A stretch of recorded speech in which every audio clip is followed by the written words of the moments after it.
Hey guys, welcome back to Seller Session. Interesting show today. I bring back my good friend Anthony Lee. Most of you guys will know him also as the guy that came up with the term the honeymoon period. He was one of the leading innovators to ranking back in 2015. I remember meeting him when I got started. I joined this forum and there's this guy in there fucking crazy image shit that he was doing, which was way ahead of his time.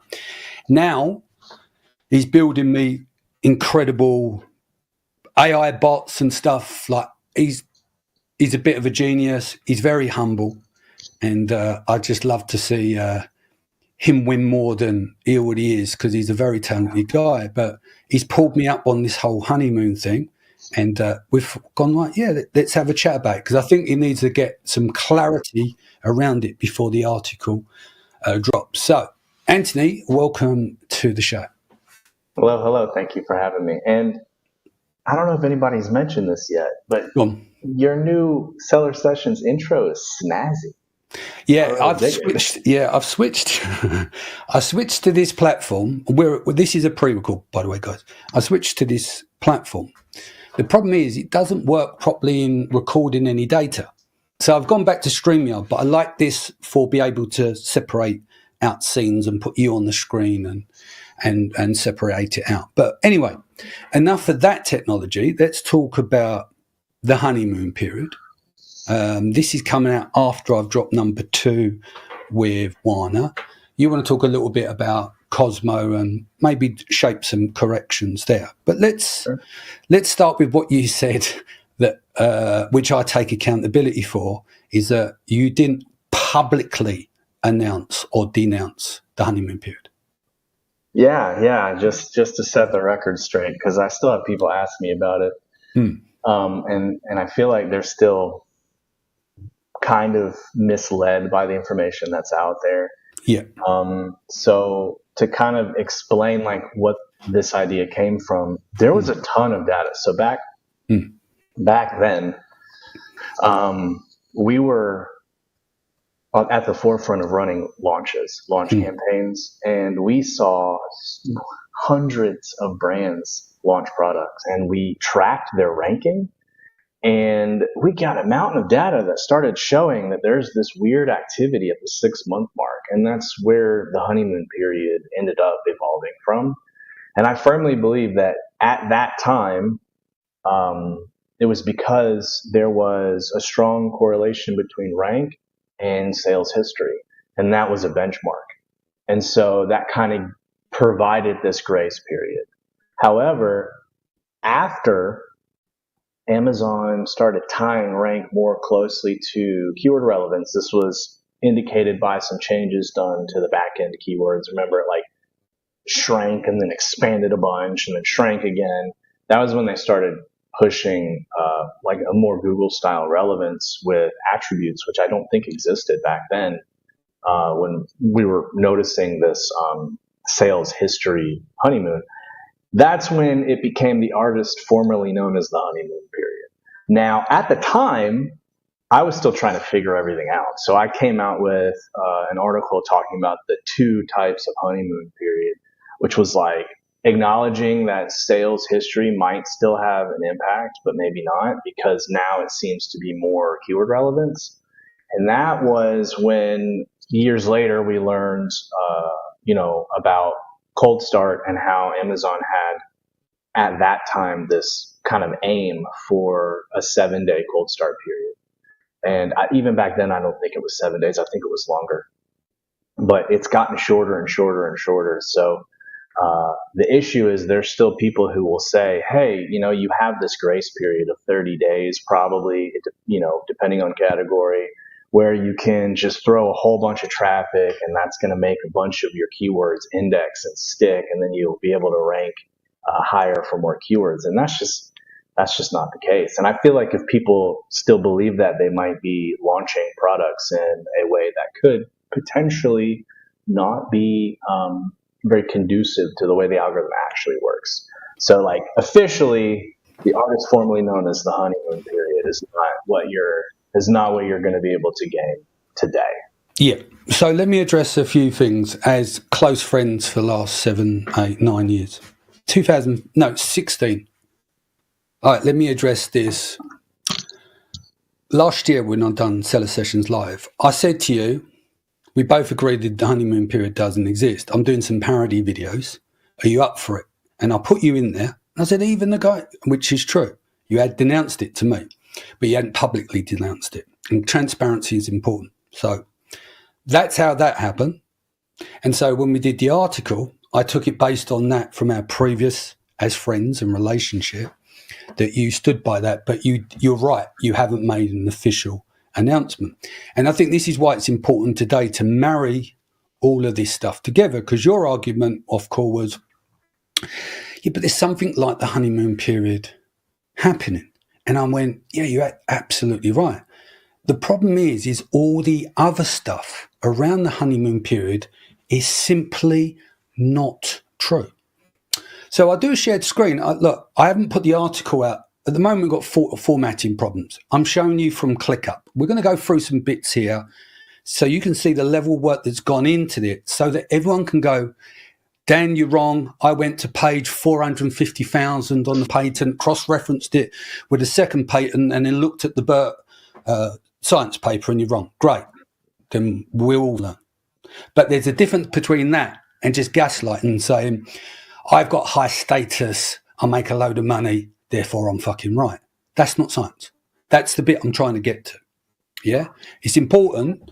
It doesn't mean because you do something very well over here, like your shit at product development and that, doesn't mean what you say about ranking is true. But I think details matter, especially if people are spending a lot of money on launches.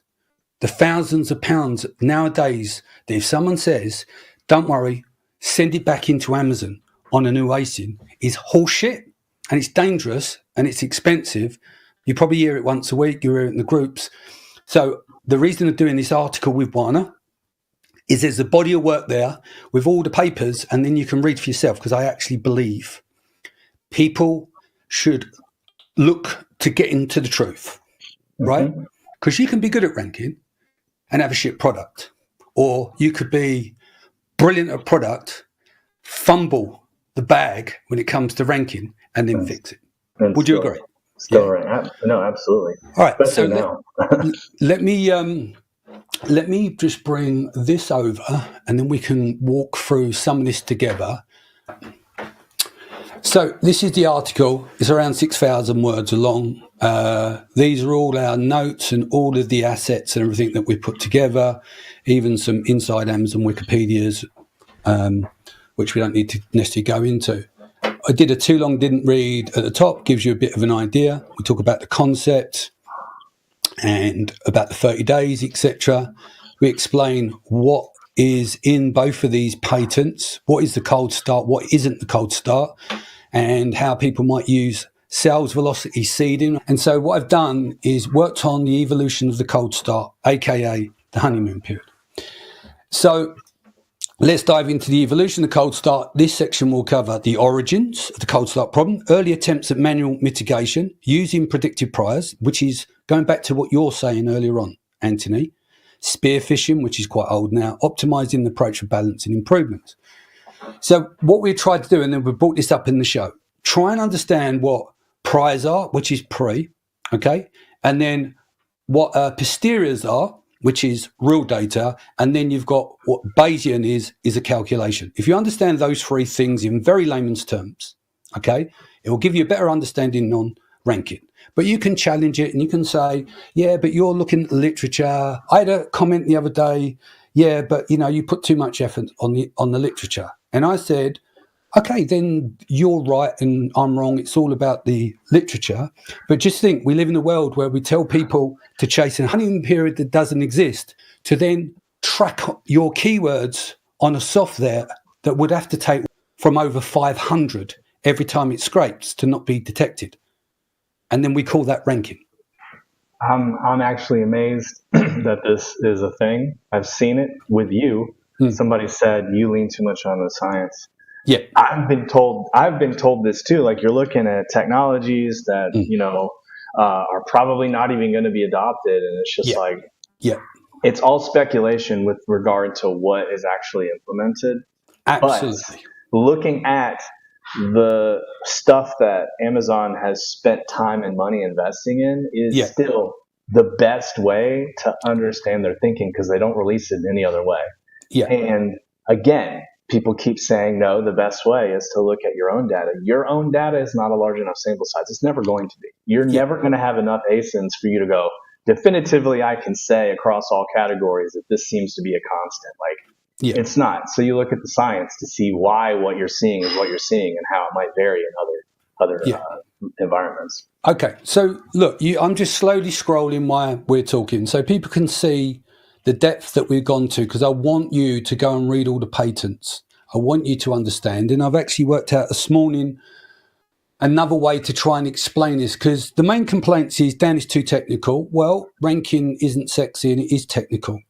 They're called algorithms, right? Yeah. And I don't mean to patronize, but the reason people have to sell ranking as sexy, right? And that you've got to be in this club, or they'll never be able to shift anything if they told you really what it was, right? Yeah.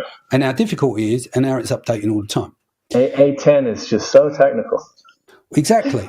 So as you can see, I've gone through, you scroll it, you can look, here's the certifications. There's over 20 in there. Now, let's talk about some of the things that you would find with this kind of thing is that there's different types of people. You've got the science deniers. So imagine this. You spend years saying people, this is it this way, and maybe you've been a consultant, and then you know what the real information is, and you're like, well, this doesn't work with my identity. I've told people this. Am I going to go, do you know what? Going through all the science, worked out this isn't simply true. I didn't mean to say it. It wasn't intentional. They're not going to say it. So what they'll do is they'll go, yeah, don't listen to all that. I'm in the trenches. So that's why I want you to read between the lines. I'm not for one moment telling you I'm right. What I'm telling you is I'm more than likely to read that and believe that than someone saying to me, I make this amount of money. It's not based in anything. If your accountant come to you and you said, you go to your accountant, what's going on? I said, what do you mean? And the accountant turns around and says, you've had a crack in you. He said, no, I've lost 50 grand. And he goes, well, that's just your observation, not the way I've calculated. You're a multi-millionaire. It's the same thing. Do you understand the irony? I'm being stupid with the example. Yeah. That's it, because it's unregulated. Like, if you go get a lawyer, he'll get disbarred. He can't say, how did you become a lawyer? Well, I just observed a little bit. I made up a few names as I went along, and then I started selling the service. You go, you fucking crackers, mate. You're a lunatic. Yeah. Do you understand what we're dealing with? So the other thing is as well, people might not be able to get around the literature, so they might feel insecure about it.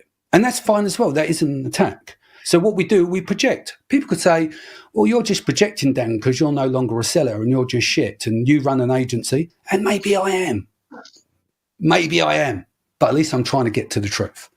You're almost certainly going to spend more time on getting your product right, which is the most important. Yeah, that's what it actually comes back to. I mean, it really should have always been about good product, but obviously we had that period of time when things were a lot easier. So it was just, what can I get from Alibaba and put a name on? And I mean, and those were fun days. A lot of people made a ton of money. I can say that most of my peers in that period had a very fruitful season or two. Absolutely. Right? I mean, you too, like all of us kind of saw it. It was like, wow, man, this is the money. Now, we're settling back into reality, and what's happening is people are still looking for those little things that work, especially when it comes to like, you have ASINs that have problems, right? I think that's where the whole delete the ASIN thing came from. Less about trying to game ranking and more about like, for some reason something's wrong and we need to figure out how. And Honestly, that trick actually wasn't invented by a guru. That came directly from Amazon brand management back when it first started. They were like, look, for some reason your brand tag isn't sticking. So we Delete need to your clear the ASIN cache, right? 24 And hours someone's and pushed come an back. update. Someone's pushed an update, so we need to clear the cache. So And it when they was just cleared, it was just interesting though that and for a while that worked for a lot of things. But I mm, think, like you said, what happens is these gurus, because they have to stay relevant. Like they start kind of inventing all these situations. They're like stacking all of these supposed methods to try and create a package something yeah, that is appealing. mm. And I don't think a lot of it's malicious. It's just No, I it's don't. important to listen to seller sessions, No, for it's not. It's example, important to and listen to see where you and get the right information. You might look at my podcast and go, he's a fucking idiot. Don't want to watch it. Cool. Go and watch someone else's podcast. Absolutely fine. I want people to live in an objective reality. We're in the lean season of Amazon. Sure, there are people who are having a tear. Great. A lot of them not. Let's get these people help. Let's get them focused. You're in war mode. This isn't peace season. This is war. War. Psychological warfare on Amazon to some to stay alive in the game and some to win and prosper. But either way, the quicker you get to the best information possible from whoever it is, the better your business is. That's my take on it. and I agree. And so back to your point about good product, right? This is something that after all the hack season, a lot of people started pushing for, like, build a real brand. And this is the reason why. For example, you had mentioned deleting ASIN 72 hours or whatever, right? That's one of the many kind of tricks that people were using to reset things. Yeah. And this is all in an effort to essentially game the cold start period, which has gone down from where it was 7 days for a while to, I would say, clearly non-existent, especially It's real as time. the knowledge graph. Because here's the thing, right? Yeah. Like, and you say this and people will see it when they look at the paper. Cosmo is an information graph. It's a knowledge graph that gets laid on top to fill the semantic gaps. And once it does, the algorithm, which is not the same thing, by the way, but we'll get into that in a second. The algorithm is not going to need a cold start, period. Or if it does, it'll be like 30 minutes, right? It just needs to look at the knowledge graph and it'll know, okay, these are the relevant, because the gaps are filled. So, like, the tricks aren't going to work anymore. It's really going to be about, like, can you have a product that people feel good about, and then can you get that product in front of as many eyeballs as possible in a fully above board white hat way, which in Amazon's world typically means spending a little bit of money on advertising. A little bit of money on advertising. But this isn't, again, it's not about being right, but keep pulling people off course and then telling everyone else that they're wrong whilst you're being wrong it's not very helpful. And as I said, I'm not calling out any names. I've got good relationships with people. I don't play that game. I had a thing yesterday where someone was doing certain things and he reached out to me about doing some stuff together. I said, until you stop playing that game of, divide and conquer with people, I ain't doing, we ain't doing nothing together. And he said, sorry, that was a bit immature. I'll tell the team to stop that. Da, da, da, da. And it wasn't directed at me. I just don't want that energy around me. But equally, on my side, look, I could be projecting because I want people to have the right or closest to right information to start winning again. It's tough out there for people. Let's get a grip. The reality. Live in an objective fucking reality.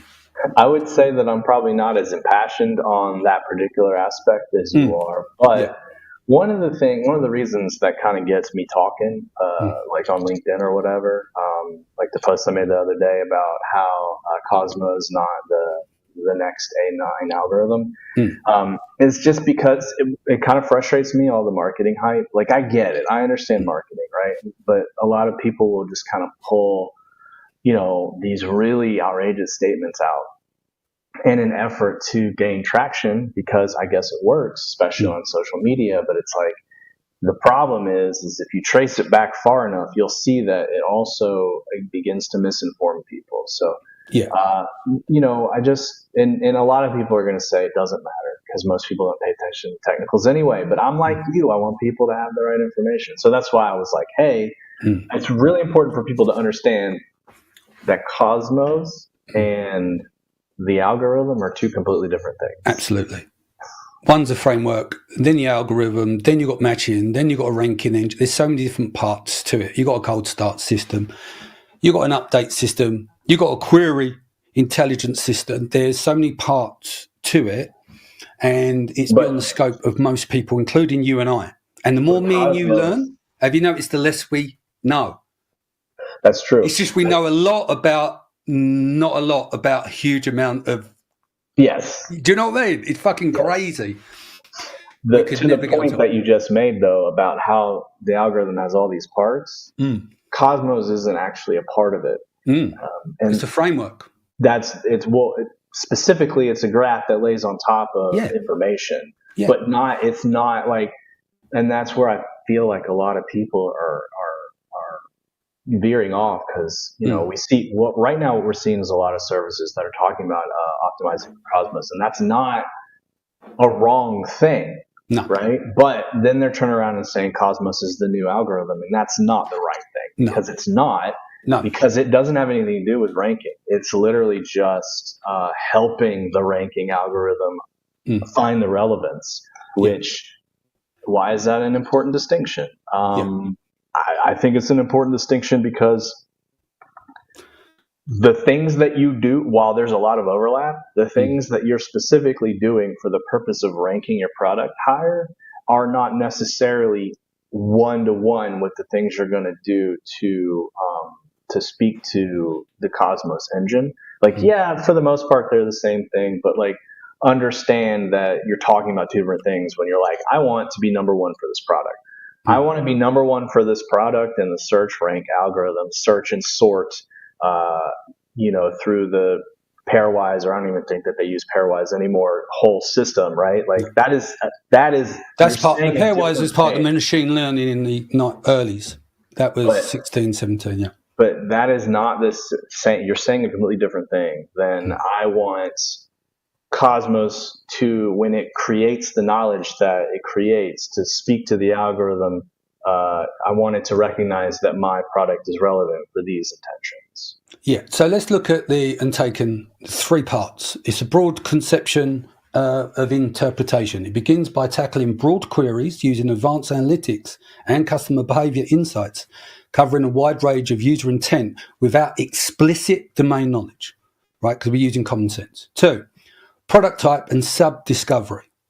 Cosmo sequentially assists in the user in identifying specific product types and subtypes, adept at handling both direct and abstract product queries.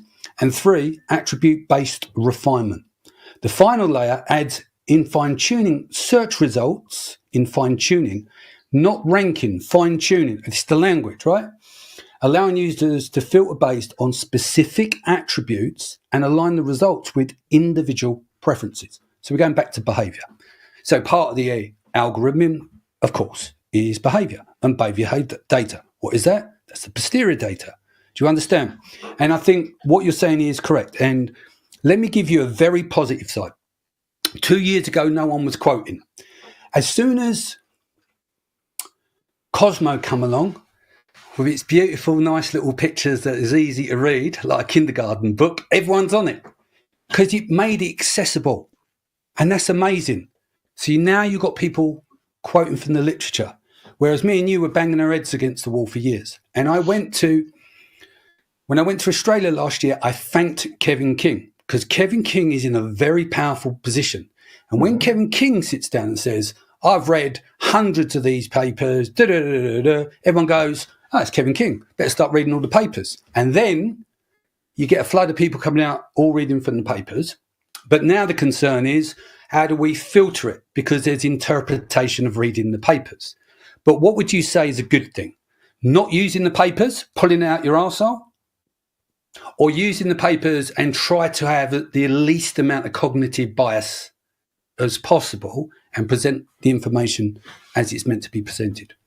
Because I think what you're referring to there is because the person was doing it on LinkedIn and not everyone understands the technical side, they massage the words and use ranking, even though they know what it means. And yeah, there's an element, could it be ranking? Well, it's basically a restructure and around the query. What's a query? Well, query is something that you want, is a keyword. That keyword rank. Do you see how you can play with the nuance of the word? But you're right. It's a common sense knowledge graph. It's not part of the ranking module. Yeah. And actually, if you look at the literature too, there's again, we don't know what Amazon deploys, but if you look at it, you'll see like how they're referring to different languages. So I find it interesting. COSMO. So COSMO is leading into COSMO LM, which is going to be the language model, fine-tuned version of COSMO that kind of helps with the attributes, which I don't know if that's in addition to or instead of, but there's a language model that they fine-tuned already that you can read about in Amazon.science called Attribert, which is this which is BERT fine-tuned to specifically assign attributes within the session, which is what Cosmo LM will do too. So I don't know if this is like, okay, this is what Cosmo LM is, or if Cosmo LM is going to do it on the Cosmos side for the customer, for the knowledge, and then Attribert is going to do it on the ranking side. I don't know, and I can't know because Amazon only knows what they deploy. Absolutely. And what we're doing is we're trying to piece some of the jigsaws together. So this is what you're talking about here, right? This new BERT model is quite new. Yeah, look up Attribert. It was really interesting to read, like, because this is obviously a problem. You know, you understand when I say what Amazon refers to as a problem is, you know, this is the challenge that their algorithm scientists are trying to solve right now is, you know, the most efficient way to, because attributes is like, and we learned this from Daria's paper, right? Like attributes is the thing. And it's just a matter of what attributes they're using. And right now they're trying to generate them in session so that you get real-time suggestions. And that's the whole thing, right? We want suggestions in the moment, in this session right now, that are going to be the most relevant to this user. And anyway, it's fascinating. It's fascinating stuff to learn about because that is the direction. And that also kind of informs where we'll see it in the future. In the future, it's just going to be more and more refined. I would guess that a ranking algorithm from like 0 category search bar, all of the stuff that used to run that, I would guess is going to become so much less important because what they're going to do instead is be like, nobody starts from here. Everybody has a user account because we're going to get them into Prime. We're going to get them an account. Like that's the way it is. And everybody is going to have their own personal knowledge, customer behavior, knowledge graph, if you will, that we can pull from. And then that whole like cold beginning search bar search thing is going to go away because every time I get on Amazon, every interaction is going to be, you know, what does Anthony Lee want to buy? Right. What does Danny McMillan want to buy? And that's what we can glean from reading those types of papers and seeing what they're doing now. It's like obvious that that's the direction they want to go. Yeah, I think, because it goes back to the point. No point reading them unless you're putting stuff in action and trying all these different things out. You've got to experiment with them. So there's two sides, right? Someone says, but you've got all that knowledge, but you don't use it. I use it across my clients. Because when I get a client that comes in and they say, I heard this thing here, and you know it doesn't work, you don't want to put the client off and say, listen, don't work, it's nonsense. Because it doesn't look like you're being helpful. So what you do is you apply the stuff that you know could work and you run lots of experiments. It goes back to your most important asset in that isn't money, it's your time and attention. Money is very important. So imagine if your head's full of all this stuff that's not true. And you spend all your time trying to do things on stuff that's not going to work, instead of going, none of that's going to work, what can I do? And then spending time on stuff that's more effective. That's why this information is important. This is why getting your customer objections met is important. This is why looking at your competitors' attributes, as it's taken as in the prior stage, they're looking to take the best performing attributes. How can you deal with that? When you get your images to read across everything, you go onto the mobile app, how much text do you see? Images. So now what we've got click-through, we've got image design, we've got the quality of the image, okay? We're trying to get them to click, we've got props, people pushing the edge of images now. You're seeing some stuff being really clever. And then how does that image get read on the back end? What happens when you stick it into recognition and you've got a pencil case and it comes out as a first aid kit? How do we solve that problem? It's things like that. And if you can send that to Amazon's AI listing builder and you can throw an image in, it goes, here is the title and here is the subcategory, because it read the image exactly right. So it's that leaning, isn't it? It's like attributes. Keywords are important, index is important, attributes are very important, but attributes don't just stop at brand name, etc., etc. And where if you completing all your fields, how many clients have you seen? I know you're not in that side of the game anymore. How many listings have you opened where it's floods of empty attribute fields? Right. Yeah. I mean, we've been combating that since forever. Well, I built a bot for that. All you got to do is tell them what the product is, cut and paste the attributes of the product and the title, yeah? And then you tell them the category, and then it spits out all the information you need. So let's say one of them says 5 common uses, it gives you all of them. Yeah, use it for this, and this. Saves a lifetime, and then you just put your attributes in, and then that is going to help the knowledge graph. That's going to help fill the semantic gap, because it's not just about the front end listing and get what gets indexed in your listing. Yeah. So I think that's where we're going to shift. But people go, yeah, but it doesn't matter. Sales matter. That's all that matters. You stay in business, you make money, your high conversion rate, all the rest don't matter. But you still have to test to find if you can get the high conversion rate to make the money to stay in business. Yeah. And if you're provided with the right information or close to it, you use your time and attention, your most valuable resources, to dedicate to get the best return on investment. Yeah, 100%. And it's still a game. Yeah. Because you still have to understand any product that you launch on Amazon, you immediately have thousands upon thousands of competitors, whether or not they sell the exact same thing, they sell something similar enough, or they sell something that is ranking for the keywords you want to rank for. And they're all in front of you. And so you still have to play the game to try and get just in front of enough eyeballs for long enough for your product to prove its worth. And that's why, the experiments are important. But like you alluded to in the very beginning of this conversation, trying to go out there with the top quality product is going to be clutch. And it's because ultimately when you do all of your experiments, you figure out the right direction to go, and you can put some money behind whatever method you're going to use to get your product in front of people. Yeah. Their reactions to your product are what's going to take all of these algorithms that are at play to the next level. That's what the algorithm is waiting for. That's what Amazon wants, is that data. They want to know, okay, what happens when they buy? Yeah. What happens when they buy? Like Amazon's actually less concerned with what happens when they search. They want to know what happens when they buy. Yeah. Not who are they finding, but like when they interact with your product, what happens? Are they disappointed? Are they happy? Because if they're happy, they want more people to buy your product. And if they're not happy, then they want somebody who's doing a better job at it. And then ultimately, if you understand that that's the way Amazon's algorithm thinks, if the algorithm can think that's kind of the aim, then that kind of steers your strategy, I think. Yeah. Cool. Anything else you want to cover before we go? What are you up to at the moment? Do you want to explain that thing you built for me? It's just fucking unbelievable. That was, I'm still just building bots.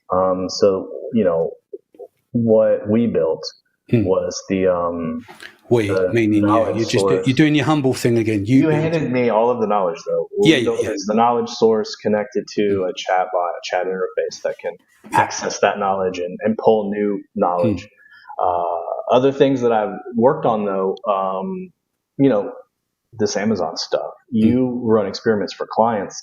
The reason why I stay up to date with this stuff is because I like to play around and create tools. So like I built this flow, for example, that like auto takes your listing information and runs it through multiple AIs, including recognition and comprehend, to turn around and like give you an analysis of whether how do we get our hands on that? How do we get I have to package it. I have to figure out how to get it out in the world. But yeah, it just gives you a report written by another language model that kind of explains, like, based on this, because if you've ever played with like comprehend or recognition, when it comes out, maybe you don't understand what it's saying. So the language model reads it and goes, okay, according to this, your product, the information that you gave me on your product, this software seems to recognize these images as being what they are. These images, it kind of thinks that might be something else. You might want to work on that. And these are the entities, the keywords that it has found to be relevant for your product. So you might want to rearrange the wording on like your title or whatever. It's really interesting how it puts. Anyway, that's one of the things that I've been working on. So the other thing he worked on, I'm working on a book at the moment, and as you know, I'm not a writer. I know what I want to put down, and so writing is a slow area for me. I left school, no education, barely read and write. So poor me. No, I'm joking. What it is the books allowed me to be more like an alchemist by putting these, because I've said to you, now, if I do this, and this, and this, what I wanted to do, one of the hardest parts of researching the book, and it's nothing to do with this world, is that you've got to go through all of these studies, right? And it takes a long, long time to get these studies. And you can only do it forward and not in reverse. So this is where Anthony's genius came in. I said to him, what if I've written a section of the book, but I don't have the factual information to cite from to make sure it is correct, it's relevant without cognitive bias? So the way that he built the bot, I can throw text in there and say, can you look and do a deep search and find and cite all the papers, etc., etc. 30 seconds, it comes back. And then I go and read through all the literature, and there'll be stuff that's wrong, so it allows me to correct it. That there is a month's work done in 30 seconds. And you've trained it on a vector database with over 50,000 words of my notes. So it sounds like me. I still have to do a lot of prompting to shape it, but it's allowed me, as someone who's thick as two planks, to write a book that doesn't sound like it's just been done in Chat GPT, where every other word in it says transformation. We've delved into this. We delve into this. It's kind of really mirroring me, the way I write, and then semantically it's broke down on the back end with this database. I don't know much about RAG systems and vector databases. This is his area. But what he's done is absolutely incredible. And I want to get him on to do more shows to talk about more relationships with the stuff he builds for Amazon sellers. Like what he said earlier on is gold. Imagine being able to run through a bot that's got comprehend, right? Image recognition. And imagine, can you do this at scale? Let's say you've got a big catalog. Let's say you want to get all your image attributes right. Is there a way of running your whole image deck through it and do that across X amount of ASINs? Is it scalable to do that? Pull back the reports that will then isolate what needs to be fixed at scale? I believe with a modification to the bot, I could probably make that happen. Okay, you just broke the internet, Anthony. Could you imagine with a big catalog and doing that? The overall impact, because you're doing volume, that would be incredible if you can achieve that, because then you can start to finely tune attributes across listings, because a lot of people put their main keyword in the package in the main image. What about using the right words that helps with the attributes, the wording in the images of all of your customer objection images, your action shots, your lifestyle shots? Do you understand? And then have a proper system in place that these are all read and it can be seen. Okay, and then it makes a lot of sense that feeds back into your back-end attributes. Surely that's going to play a role in helping your product to be more relevant to be pulled up in searches. Would you agree? Yeah, no, that's actually a really good point because I mean, for the longest time, just banking on the fact that now we know that machines are reading these images. Oh, look, we can put stuff in them to make it OCR. They OCR and it'll read it. Mm. But it's like even if like I've actually tested this. Yeah. You could put a watch and then hide the word iPhone in there, and the machine will read it. Mm. But that doesn't necessarily mean that it or users are going to believe that what they're looking at is an iPhone. So it really is more about what information can you put out there to leverage the attributes, leverage the customer behavior. Like tell them what they're going to do rather than tell them what this thing is. Yeah. No, you're 100% right on that. And so there's a lot there to think about, and I don't know the exact amount, but if you think, we really have to think about how we push the needle now on images, because if most, not all, but if most are shopping on mobile, most of the screen is taken up by image over text. So that you could simply say, yeah, you need a good main image, click-through rate, but how did you get there?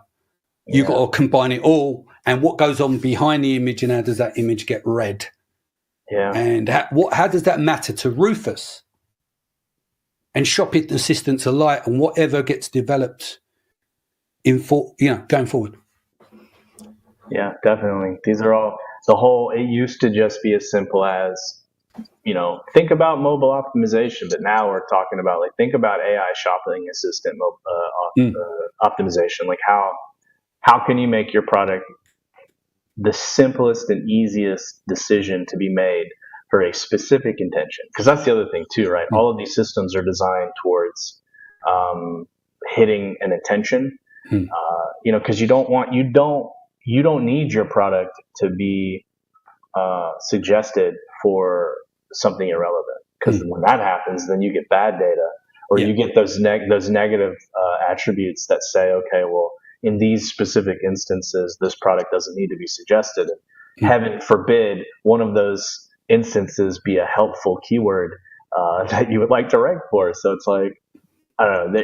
There's nuances. The game is definitely more complex now. And it's fun. It's nice to experiment and see where it's a data game. It's a margin and data game, isn't it? And as the margins get narrower, you've got to be more dialed in on the data, and AI will play an important role, but nothing replaces product. 100%. Nothing replaces the product. The product is the most important thing. So to wrap up here, what's the best way that people can reach you? I mean, I'm most active these days on LinkedIn. And then my website's AIPlusAutomation.com. You can reach out to me there, or really just hit me up on LinkedIn. Probably that's the best place. I go there almost every day. Excellent. Anthony, thanks for joining us. I'm sure you'll be back very soon. We'll have some announcements on some bits and pieces. But yeah, thank you for sharing the knowledge today, guys. Take care of yourself and your family. Much love, and I'll see you again soon.